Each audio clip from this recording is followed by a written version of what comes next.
Hey guys, and welcome back to the online portion of the gathering. So glad you could join us. This week we are talking about community and building relationships, why it's so important to have community, and how to check our relationships and how to move forward from that. So keep watching to get to the message. From the beginning of the Bible, we are launched into the importance and the emphasis on community and building relationships with the Father and with those who are around us. To start with, we have the very first relationship in the Bible. Can you guess who it is? No, it's not Adam and Eve. It's actually the Holy Trinity, Father, Son, and Holy Spirit. In Genesis 1:26, we see the first relationship come out. Let us make man in our own image. He didn't say, let me. He said, let us. It was a discussion, an agreement to make man like them. Our second encounter with relationship was between God and man. He saw what they had created and they were very pleased. They said it was very good, but quickly added on that although man was very good, it was not good for him to be alone. So he made a partner, a team member, a woman. He created them to be in an authentic relationship with each other, to know every part of each other, and to hang out and work together. This was also the first time that Satan tried to attack. He worked to tear apart the relationship and harm what God had created and had established. As humans, we thirst for relationship with anyone and with everything. We desire to not be alone. This is often why when we see other people when we're walking by ourselves, we quickly look at our phones and we try to occupy ourselves and look busy, look important, look like we're communicating with somebody else.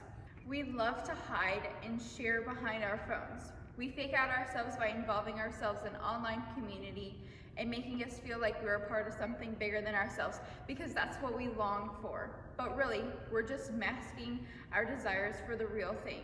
When a new thing comes out, would you rather settle for the fake thing, or would you rather work hard and wait just another minute to get the real thing? Why would we do anything less than that for ourselves, for our hearts and for our minds? The cool things about humans and God is that He has designed us to be in relationship with one another intentionally. So many times in the Bible, God sends out people to do something. He sends them together. God knows we don't like to go alone, so that's why He gives us each other. You are not meant to be alone. Let me say that again. You are not meant to be alone. Maybe you feel that way because of a deep sadness, or a betrayal in a friendship, or because of what somebody told you in the past. But let me reassure you, you are meant to be in community with other people.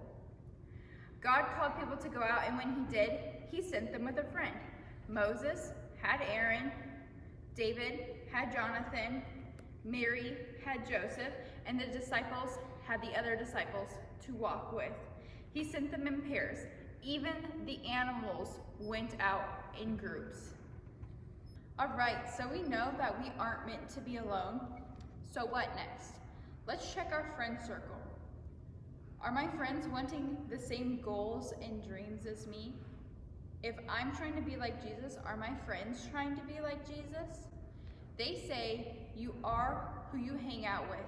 Even in Proverbs 13:20 says, become wise by walking with the wise, hanging out with fools, and watch your life fall to pieces. So he's saying that if you hang out with wise people, you will become wise. If you hang out with fools or goofy, bad kids, you're going to become a goofy or a bad kid. You are who you hang out with. So think about that for a second. If we're trying to represent God and be like Jesus, we need to hang out with Jesus and surround ourselves with people who are also trying to be like Jesus. Once we figure out if our group is trying to be like Jesus, what do we do next? Well, we look at Jesus together and His Word and see what He calls us to do. What are some things that Jesus calls us to do? Maybe be kind, be caring, be compassionate, go out and serve people, go out and tell other people about Jesus and the great things that he has done, but he's called us to action. And the best way to grow in relationships with other people are to go out and do things.